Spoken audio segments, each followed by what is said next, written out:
Many cloud-native development teams work with a mix of configuration systems, APIs, and tools to manage their infrastructure. This mix is often difficult to understand, leading to reduced velocity and expensive mistakes. Let's look at how Alice uses Config Connector for consistent GCP resource management. Alice is a new engineer preparing for her first on-call. She is also worried about having to learn new commands to make configuration changes. Using specialized tools to solve a plethora of problems is one of the benefits of the Linux and microservices approaches.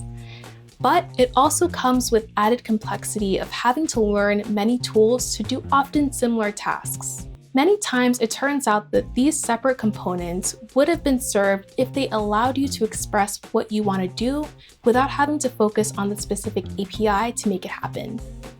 Luckily, Alice has a lot of experience with K8 toolchains. She discovers that using Config Connector, cloud resources are managed consistently with K8's native resources, like pods and services. Alice realizes that she can fully operate the cloud using her existing K8 expertise and GitOps. And that's the benefit of Config Connector. Config Connector is a Kubernetes add-on that allows you to manage Google Cloud resources through Kubernetes manifests.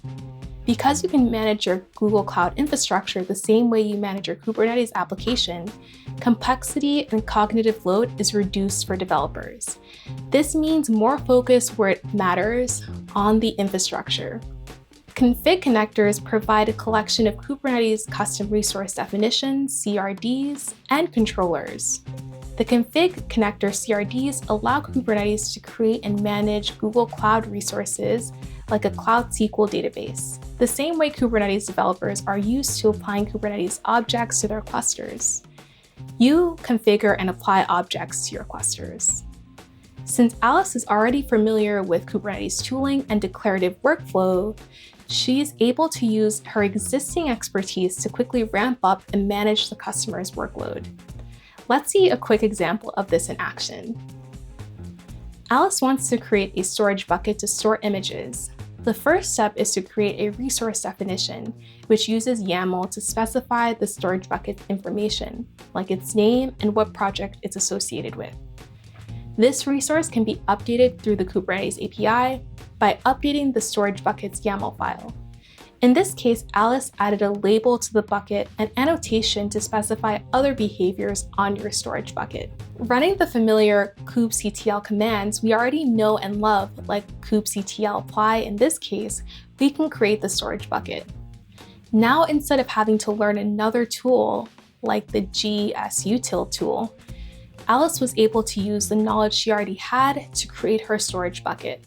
All these changes were done through the Kubernetes API, which means Alice could apply the expertise she's already built up over time without having to learn new tools to manage infrastructure. That's one of the benefits of managing GCP resources with Config Connector. In combination with Config Sync, you also ensure the change process is consistent through GitOps, removing the risk of config drift. So that's it for Config Connector. Make sure to check out the description for links to more resources on it, and like and subscribe to the channel for more videos about Google Cloud. Thanks for watching.